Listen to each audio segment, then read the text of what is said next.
Hello बच्चों, स्वागत है आपका राजावत बायोलॉजी ट्यूटोरियल में। आज एक और हम इम्पोर्टेंट टॉपिक के साथ मिल रहे हैं जो कि है मोनोसेकेराइड। मोनोसेकेराइड जो कि एक सबसे सिंपल शुगर होते हैं। अगर यहाँ पर एक डेफिनेशन देखें, मोनोसेकेराइड क्या होते हैं? एक simplest sugar which are not further hydrolyse into simple sugar. मतलब एक सबसे बेसिक यूनिट मान लीजिए कार्बोहाइड्रेट की जो है मोनोसेकेराइड। अगर मोनोसेकेराइड को इससे और छोटी यूनिट हम नहीं कर सकते। अगर हम मोनोसेकेराइड के बारे में पढ़ते हैं तो मोनोसेकेराइड को जनरली हम क्या देखते हैं कि मोनोसेकेराइड है एक बिल्डिंग ब्लॉक। क्या है? एक बिल्डिंग ब्लॉक है। बिल्डिंग ब्लॉक किसका है? ये बिल्डिंग ब्लॉक है कार्बोहाइड्रेट का। बिल्डिंग ब्लॉक किसका है? कार्बोहाइड्रेट का है। अगर हम बात करें कि मोनोसेकेराइड की जो रिपीटिंग यूनिट है, मोनोसेकेराइड की जो रिपीटिंग यूनिट है वही फॉर्मेशन किसका करेंगे भाई? कार्बोहाइड्रेट का करेंगे। तो रिपीटिंग यूनिट ऑफ मोनोसेकेराइड जो कि फॉर्मेशन करेंगे किसका? कार्बोहाइड्रेट का। इसलिए हम इसे क्या बुला रहे हैं? Building block of carbohydrate. Generally हम देखते हैं कि monosaccharide are divided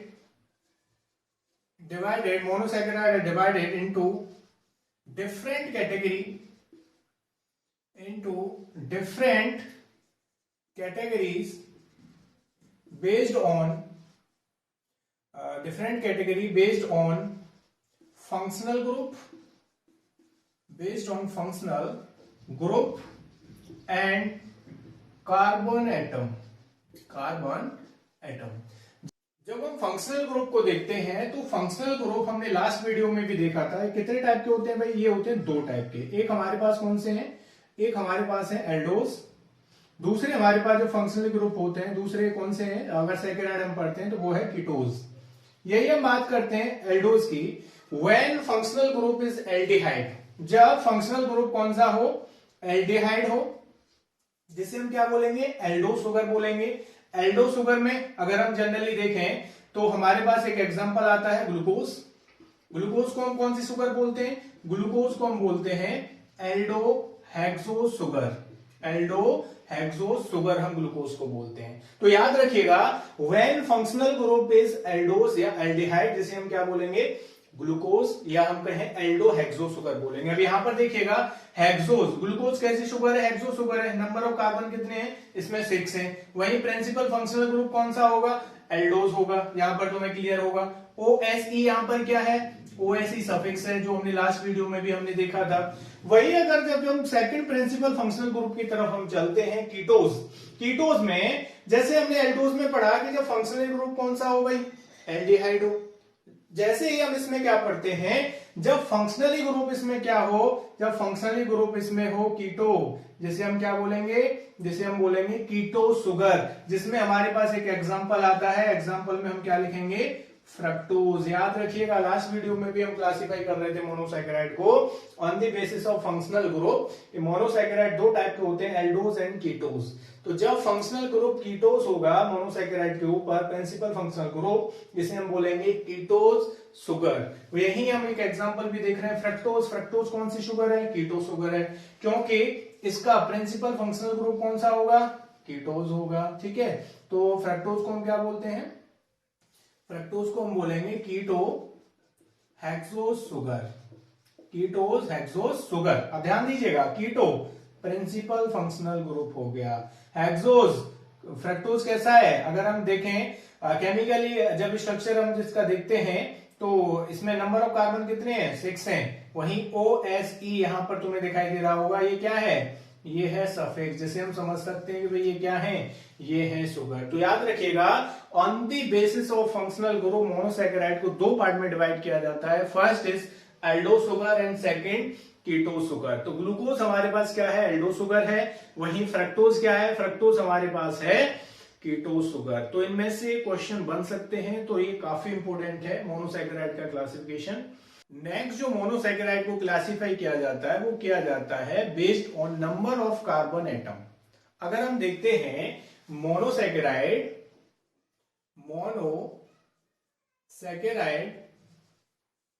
classify on the basis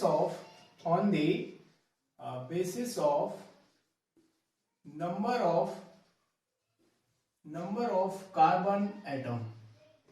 carbon के हिसाब से मोनोसैकेराइड को क्या किया जा सकता है, क्लासिफाई किया जा सकता है। अगर हम देखें carbohydrate, carbohydrate compound having, carbohydrate compound having, carbohydrate एक बेसिक, अगर हम देखें कि क्या क्या चीजें इसमें देखी जाती हैं, तो ये हमने फर्स्ट वीडियो में देखा था कि भाई इनमें कार्बन होते हैं, इनमें हाइड्रोजन और ऑक्सीजन, मतलब कि कार्बोहाइड्रेट बने होते हैं CH एंड O से।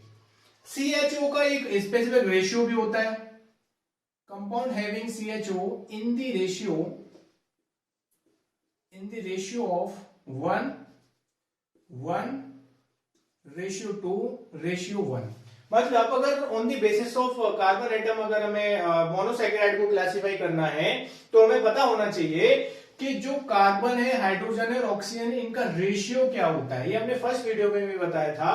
तो अगर हम यहां पर देखें, इनके एग्जांपल के थ्रू हम इसको अगर समझें, मान लीजिए हमारे पास एक शुगर है जिसे हम बोलते हैं डायो शुगर, ठीक है जी, डायो शुगर है हमारे पास। तो डायो शुगर में नंबर ऑफ कार्बन कितने हुए, 2 हुए। डायो शुगर में नंबर ऑफ कार्बन कितने हुए, 2 है। वही उस टाइम H जो होंगे हमारे पास कितने हो गए, 4 हो गए। इस रेशियो को हमें याद रखना है। और उस टाइम ऑक्सीजन भी कितने हो गए मॉलिक्यूल, 2 हो गए। वही अगर हमारे पास तुम्हें कोई शुगर दे दी जाए, मान लीजिए तुम्हें ट्रायो शुगर दे दी जाती है, तो ट्रायो शुगर में नंबर ऑफ कार्बन कितने हुए, 3 हुए। वही H कितने हुए, तो डबल हो गए, क्योंकि रेशियो क्या है, कह रहा है, ये तुम्हें क्लियर होगा। और ऑक्सीजन मॉलिक्यूल भी 3 हो गए। वही अगर तुम्हारे पास एक एग्जांपल दे दिया जाए, मान लीजिए टेट्रो शुगर, तो नंबर ऑफ कार्बन यहां पर कितने हो गए, 4। उस टाइम हमारे हाइड्रोजन मॉलिक्यूल कितने हो गए, 8। वही ऑक्सीजन मॉलिक्यूल भी 4 हो गए। अगर तुम्हें दे दिया जाए एग्जांपल, मान लीजिए पेंटोज शुगर का एग्जांपल दे दिया जाए, तो पेंटोज नंबर ऑफ कार्बन कितने हैं, 5। उस टाइम हमारे पास हाइड्रोजन मॉलिक्यूल कितने हो जाएंगे, 10 और ऑक्सीजन के 5। अगर हमारे पास जैसे ले लेते हैं, हमारे पास हेक्सोज में नंबर ऑफ कार्बन कितने होते हैं, 6। वही उस टाइम H कितने, 12 और O 6। क्या ये स्ट्रक्चर ग्लूकोज का नहीं लग रहा, C6H12O6। ग्लूकोज कौन सी शुगर है हमारे पास, हेक्सो शुगर है। जैसे हेप्टोज है, हेप्टोज नंबर ऑफ कार्बन 7। उस टाइम H हमारे पास हाइड्रो मॉलिक्यूल 14 एंड O 7। तो याद रखिएगा, मोनोसैकेराइड को on the basis of carbon molecules atom भी क्या किया जा सकता है, क्लासिफाई किया जा सकता है। उसके लिए तुम्हें हमें रेशियो भी याद रखना पड़ेगा, क्योंकि अगर रेशियो याद है तो तुम इजीली मोनोसैकेराइड को on the basis of carbon क्या कर पाओगे, क्लासिफाई कर पाओगे। जैसे हमने देखा, अगर हमारे पास डायो शुगर है तो उसमें नंबर ऑफ कार्बन कितने हुए, 2 हुए। याद रखिएगा, तुम्हें रेशियो आता है तो इजीली तुम क्या कर सकते हो, इसको क्लासिफाई कर सकते हो। ट्रायो शुगर है, नंबर ऑफ कार्बन कितने हुए, 3 हुए। टेट्रोज है, पेंटोज है, हेक्सोज है। अब देखिए ग्लूकोज है, अब ग्लूकोज को यहां से हम पता लगा सकते हैं ना भाई कौन सी शुगर है। जैसे हमारा पेंटो शुगर है, जैसे हमारे पास राइबोज है, राइबोज कौन सी शुगर है, पेंटोज शुगर है। डीऑक्सीराइबोज जब राइबोज में से एक ऑक्सीजन मॉलिक्यूल बाहर निकल जाता है तो उससे हम क्या बोलेंगे, उसे हम बोलेंगे डीऑक्सीराइबोज, जिसे हम आगे पढ़ेंगे। तो यहां पर तुम्हें जो क्लासिफिकेशन है मोनोसैकेराइड का on the basis of carbon, जो कि क्लियर होगा। कैसे हम इसे कर सकते हैं इजी तरीके से, उसके लिए तुम्हें ये रेशियो याद रखना पड़ेगा। नेक्स्ट हम देखेंगे मोनोसैकेराइड के open and ring form of monosaccharide. अगर हम स्ट्रक्चर की बात करते हैं तो इनके स्ट्रक्चर में हम जनरली अगर देखें तो दो हम कहें कि स्ट्रक्चर फॉर्म पाई जाती है। एक होती है ओपन चेन और दूसरे हमारे पास होते हैं क्लोज या रिंग चेन। अगर हम जनरली देखें कि मोनोसैकेराइड का अगर हम एक एग्जांपल ले लें, जैसे हमारे पास है ग्लूकोज। अब ग्लूकोज में नंबर ऑफ कार्बन 6, उस टाइम हाइड्रोजन 12 एंड O6। अगर हमें ग्लूकोज को ओपन स्ट्रक्चर या रिंग स्ट्रक्चर में अगर हमें लिखना है तो सबसे पहले अगर हम देखें कि ओपन स्ट्रक्चर में जैसे ग्लूकोज में नंबर ऑफ कार्बन कितने हैं भाई, नंबर ऑफ कार्बन है हमारे पास 6। तो हमने नंबर ऑफ कार्बन कितने लिख लिए, 6 लिख लिए। अब इसको अरेंज कर लीजिए। चलिए अगर हम देखें तो इसको हमने क्या कर लिया भाई, नोट कर लिया। ग्लूकोज का अगर हम ओपन स्ट्रक्चर देखेंगे तो ओपन स्ट्रक्चर कुछ इस तरीके से दिखाई देगा। कुछ इस तरीके से। यहां पर देखिएगा ग्लूकोज का ओपन चेन स्ट्रक्चर। वही अगर हम रिंग चेन देखेंगे तो रिंग चेन में हमें कुछ इस तरीके से हमें ग्लूकोज का स्ट्रक्चर देखने को मिलता है रिंग चेन में। कुछ इस तरीके से हमें स्ट्रक्चर देखने को मिलता है रिंग फॉर्म में CH2OH। यहां पर देखिएगा ग्लूकोज के हैं एक ही बात, लेकिन स्ट्रक्चर के बेसिस पे इनको ज्यादातर हम ओपन रिंग नहीं, एक क्लोज रिंग में ही लेके चलते हैं, जिससे हमें इजीली से बना पाए। लेकिन अगर हम देखते हैं इनके स्ट्रक्चर में दो फोल्ड चेन होती हैं, टू फोल्ड चेन। अब इन दो फोल्ड चेन में फर्स्ट जो होती है हमारे पास, इन्हें हम बोलते हैं पायरेनोस। ठीक है, पायरेनोस के बारे में एक हमें बात जरूर जाननी है कि इसकी जो शेप होती है वो हेक्सागोनल होती है, हेक्सागोनल शेप।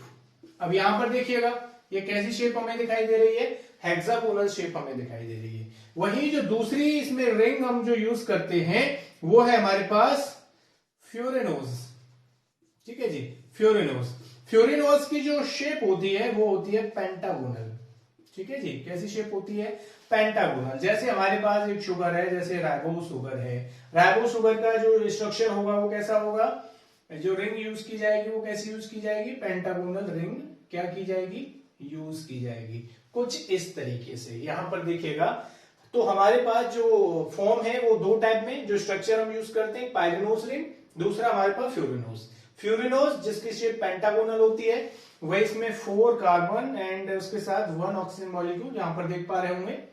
वही पायरेनोस में कार्बन जो इनर स्ट्रक्चर 5, वही 1 ऑक्सीजन मॉलिक्यूल जो कि बाहर के एक पोजीशन पर जुड़ा होगा। तो हमें इनके स्ट्रक्चर याद रखने हैं कि इनके दो फॉर्म हो सकती हैं, ओपन एंड क्लोज चेन या रिंग फॉर्म। जनरली हम 2 फोल्ड चेन यूज करते हैं, जैसे हमारे पास पायरेनोस है, जैसे फ्यूरेनोस है। अगर मान लीजिए हमें ग्लूकोज बनाना है, जैसे ये चेन तुम्हें जो दिखाई दे रही है कैसी चेन है, पायरेनोस चेन है। कैसी शेप है इसके, हेक्सागोनल है। वही अगर हमें मान लीजिए राइबोस शुगर बनानी है, तो राइबोस शुगर कैसी है, पेंटोस शुगर है। तो हमारे पास पेंटागोनल जो हमारे पास रिंग है, जो फोल्ड चेन है, वो कौन सी है, फ्यूरेनोस है। तो बहुत सारे हमारे पास ऐसे एग्जांपल है जिनमें चेन क्या की जाती है, यूज की जाती है, जो कि रिंग चेन है, जिसके थ्रू हम इजीली स्ट्रक्चर को क्या कर सकते हैं, बना सकते हैं। अगर वही मानिए इनका ओपन स्ट्रक्चर बनाते हैं तो काफी बड़ा बनेगा। इस वजह से हम ज्यादातर जो प्रेफर करते हैं वो पायरेनोस या फ्यूरो चेन का हम क्या करते हैं, यूज करते हैं। ओपन स्ट्रक्चर हम बहुत कम देखते हैं। नेक्स्ट जो हम देखने वाले हैं, जिसमें कि हमारे पास जैसे तुम देखोगे, जैसे ग्लूकोज है, जैसे हमारे पास गैलेक्टोज है, ग्लूकोज गैलेक्टोज, जैसे हमारे पास मैनोज है। ये क्या है, ये तीनों एक दूसरे के क्या है, ये all are epimer of each. ये एक दूसरे के क्या है भाई, एक दूसरे के हैं एपिमर्स। अब एपिमर्स क्या होते हैं, तो एपिमर्स एक तरीके के क्या होते हैं भाई, एक तरीके के आइसोमर्स होते हैं। एपिमर्स क्या होते हैं, एक तरीके के आइसोमर्स होते हैं। अगर हम जनरली बात करें, ग्लूकोज गैलेक्टोज एंड मैनोज, इनका जो मॉलिक्यूलर फॉर्मूला है वो कैसा रहेगा, सिमिलर रहेगा। इन सभी का जो मॉलिक्यूलर फॉर्मूला कैसा रहेगा, सिमिलर रहेगा। इनमें अंतर क्या है, इनमें अंतर एक ही चीज को लेके है कि भाई इनका जो मॉलिक्यूलर फॉर्मूला था या जो मॉलिक्यूलर हम कहें जो स्ट्रक्चर बन रहा था वो तो सेम था, लेकिन हम बाद में इनको डिफरेंशिएट करने के लिए क्या पढ़ने लगे, इनका हम पढ़ने लगे स्ट्रक्चर पढ़ने लगे। तो इसलिए हम बोल रहे हैं glucose galactose mannose all are epimer of each. ये क्या है, एक तरीके के आइसोमर्स होते हैं। यहां पर अगर हम देखें कि ये मॉलिक्यूलर इन तीनों का फॉर्मूला क्या है, सिमिलर है। अंतर क्या है, स्ट्रक्चरली डिफरेंस होता है। वही अगर हम यहाँ डिफरेंस को देखें तो जैसे हमारे पास अगर हम देखें ग्लूकोज और गैलेक्टोज एक दूसरे के एपिमर्स हैं। अब इसे क्लियर करने के लिए कि ग्लूकोज गैलेक्टोज का एपिमर्स है कि नहीं, तो हम क्या करेंगे, एक स्ट्रक्चर बना लेंगे। और स्ट्रक्चर जो हम बना रहे हैं वो सबसे पहले ग्लूकोज का बना रहे हैं। अब देखते हैं यहां पर क्या कहानी है।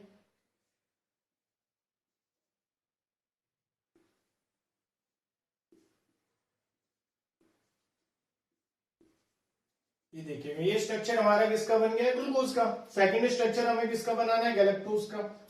हम जब ये जानते हैं कि भाई इनका मॉलिक्यूलर फॉर्मूला क्या होता है, सेम होता है, बट स्ट्रक्चरली क्या होते हैं, इनमें कुछ डिफरेंस देखे जाते हैं। और डिफरेंस क्या देखे जाते हैं ये भी अभी देख लेते हैं। CH2OH and OH and H। अब ध्यान से देखिएगा, इन दोनों स्ट्रक्चर में तुम्हें लगभग सिमिलरिटी दिखाई दे रही होगी, लेकिन एक ही जगह में अंतर दिखाई दे रहा है। अगर इसकी हम नंबरिंग करें 1 2 3 4 एंड 1 2 3 4 5 एंड 6। अब ध्यान दीजिएगा, एट कार्बन 4 पर ध्यान दीजिएगा कि एक दूसरे के एपिमर्स क्यों हैं, क्योंकि ध्यान दीजिएगा कार्बन 4 पर जो OH या H की जो ओरिएंटेशन है वो क्या हो रही है, डिफरेंट हो रही है। ध्यान दीजिएगा, कार्बन 4 पर OH या H की जो ओरिएंटेशन है वो क्या हो रही है, डिफरेंट हो रही है। अब ध्यान से समझिएगा, ऐसे आइसोमर जिनका बाकी का स्ट्रक्चर सेम होता है, ध्यान से समझिएगा, ऐसे आइसोमर जिनका बाकी का स्ट्रक्चर तो सेम होता है, लेकिन किसी पर्टिकुलर कार्बन पर जो H या OH की जो ओरिएंटेशन उसमें क्या होता है, वो अलग होती है। ऐसे आइसोमर्स को हम क्या बोलते हैं, एपिमर्स बोलते हैं। ध्यान से देखिएगा, फोर्थ जो हमारे पास कार्बन 4 है, इस पर OH या H की जो ओरिएंटेशन है वो क्या हो रही है, अलग हो रही है। तो हम बोल सकते हैं ग्लूकोज और गैलेक्टोज वो एक दूसरे के क्या है, ये भाई एपिमर्स हैं। वही हम नेक्स्ट आगे देखेंगे कि भाई ग्लूकोज और मेनोज एक दूसरे के एपिमर्स हैं या नहीं है, या है तो किस ओरिएंटेशन पे, यहाँ पे किस कार्बन पर H या OH की ओरिएंटेशन डिफरेंट हो रही है। देखें, जैसे हमारे पास एक एग्जांपल दूसरा ले लेते हैं। हमारे पास है ग्लूकोज और मेनोज। तो ग्लूकोज और मेनोज मॉलिक्यूलर फॉर्मूला सिमिलर होगा, तो कहीं ना कहीं ओरिएंटेशन में ही अंतर होगा। तो इसको भी देख लेते हैं। तो हमारे पास पायरेनो चेन यहां पर हम यूज करने वाले हैं। तो ये हमारे पास जो स्ट्रक्चर बनेगा वो किसका है भाई, ये स्ट्रक्चर बनेगा हमारे पास ग्लूकोज का स्ट्रक्चर हम देखेंगे। तो ग्लूकोज का स्ट्रक्चर कुछ इस तरीके से CH2OH। वही हम मेनोज का स्ट्रक्चर देखेंगे। तो मेनोज का स्ट्रक्चर हम कुछ इस तरीके से देखेंगे भाई।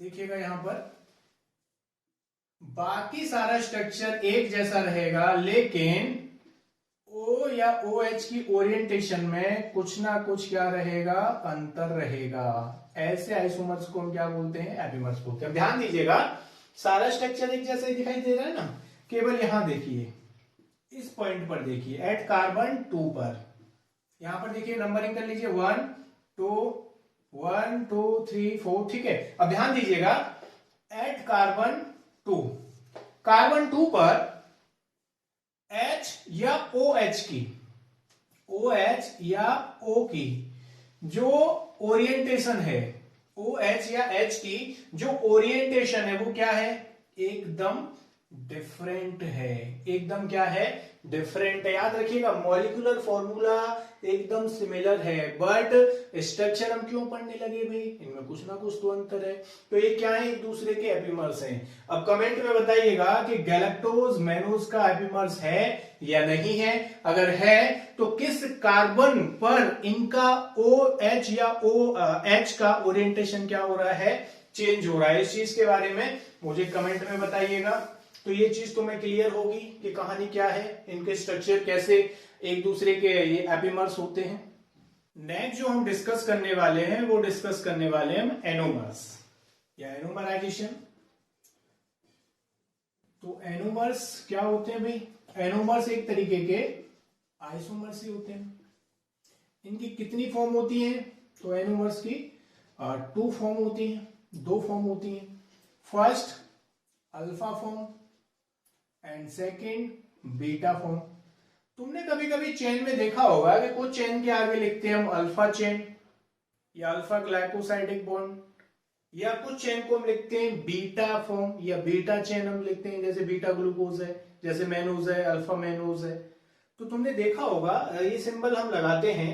तो ये कैसे लगाते हैं, अब इस चीज को ध्यान से देखिएगा कि जो एनोमर्स की 2 फॉर्म होती है, एक होती है अल्फा फॉर्म और दूसरी होती है हमारे पास बीटा फॉर्म।